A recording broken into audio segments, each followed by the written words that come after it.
ओम शांति। निराशा एक भ्रम है, आशा अमर है, उसकी आराधना कभी निष्फल नहीं होती। महात्मा गांधी जी। निराशा की इस भाव दशा को अभी से छोड़ दीजिए। यह एक अज्ञान अंधकार है।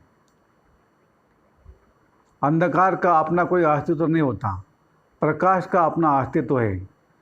करोड़ों वर्षों से बंद किसी अंधेरी गुफा में से यदि आप अंधेरा मिटाना चाहे तो क्या उसके लिए आपको लाखों वर्ष प्रयत्न करना पड़ेगा? नहीं। प्रकाश का एक दीप आपने जलाया नहीं कि अंधेरा मिटा। प्रकाश एक विधायक प्रयास है, उसका जीवन में अपना एक स्थान है, उनकी अपनी एक गुणवत्ता है। उसे कहीं भी ले जाया जा सकता है। अंधेरे को कहीं ले जाया नहीं जा सकता। फिर भी प्रकाश के अभाव में अंधेरा परिणामकारी है। जैसे रस्सी को आप साफ समझकर भय से कांप उठते हैं, एक झूठ भी जीवन में परिणाम ले आता है। अंधेरा एक तो भय पैदा करता है और दूसरी तरफ वस्तु को ठीक ठीक नहीं देखने देता, जिसके परिणाम स्वरूप गलत निर्णय के कारण जीवन में गलत परिणाम आते हैं। जैसे एक सीधी लकड़ी के टुकड़े को पानी में डाल दे तो वह टेढ़ा दिखाई देने लगता है। लकड़ी टेढ़ी हो नहीं जाती, उसे पानी से बाहर करें वह सीधी ही है।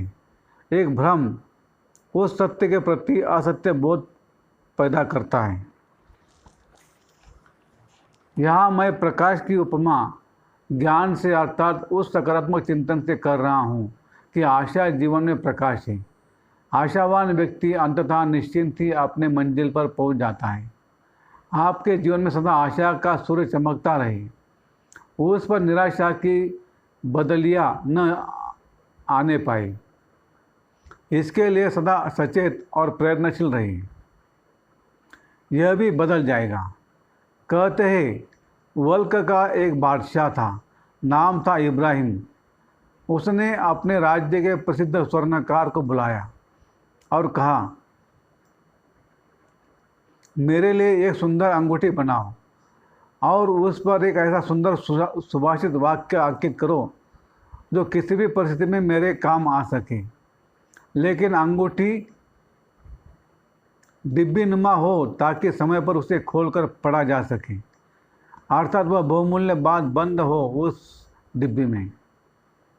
अपने घर जाकर स्वर्णकार ने बहुत सोचा विचारा कि क्या लिखूं इस अंगूठी में, परंतु उसे इस प्रश्न का हल नहीं मिल रहा था। उस राज्य में एक दिन एक फकीर आया।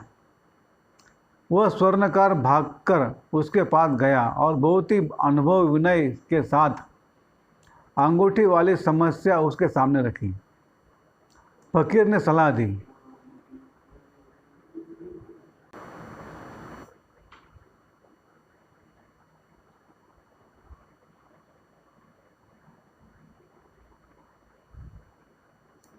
उस राज्य में एक दिन एक फकीर आया।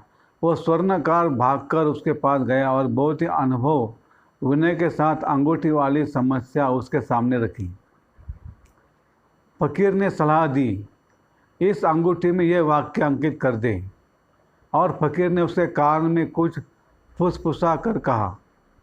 बहुत खुशी खुशी स्वर्णकार ने वह अंगूठी राजा को भेंट कर दी। संयोगवश किसी दूसरे राजा ने उसके राज्य पर चढ़ाई कर दी। पराजय के साथ इब्राहिम को युद्ध छोड़कर अपनी जान बचाने के लिए भागना पड़ा, परंतु शत्रु के कुछ सैनिक अब भी उसका पीछा कर रहे थे। हताश, निराश और चिंतित राजा किस प्रकार अपनी जान बचाए, यह सोच उसने अपने घोड़े और विश्वास पात्र सेना नायक के साथ रास्ते के एक पहाड़ की ओट में अपने को छिपा लिया। चिंता और परेशानी की हालत में उसे अपने उस अंगूठी की याद आई जो बहुत समय पहले उसने स्वर्णकार से बनवाई थी।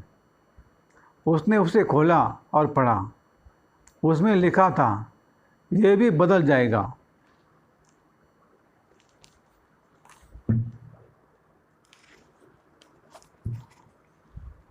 निराशा की अवस्था में राजा को आशा की एक किरण दिखाई दी। उसने मन ही मन सोचा, चलो यह संकट भी खुदा की खैर से टल ही जाएगा। जब तक श्वास तब तक आस।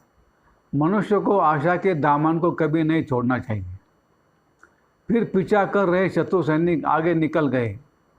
कहते हैं थोड़े समय के बाद राजा ने अपनी बिखरी हुई सैन्य शक्ति को पुनः गठित किया और पुनः अपना खोया राज्य हासिल किया। बड़ी धूमध धाम से के साथ जब वह अपने राज्य में प्रवेश कर रहा था, तभी अचानक उसकी नज़र पुनः उस अंगूठी पर पड़ी। यह भी बदल जाएगा। राजा के चेहरे पर पुनः एक रहस्यमय मुस्कान फैल गई। अब उसकी मनोदशा तो आशा और निराशा से बहुत ऊपर और ऊपर जीवन के इस रहस्य को कि सदा आनंदित कैसे रहना है कि राज को जान लिया था। रघुवीर शरण मित्र कहते हैं, जिसके पास उम्मीद है वह लाख बार हारकर भी नहीं हारता। रामधारी सिंह दिनकर कहते हैं, हार मान हो गई न जिसकी, किरण तिमिर की दासी।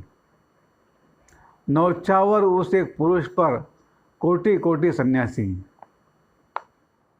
अच्छा, ओम शांति शांति।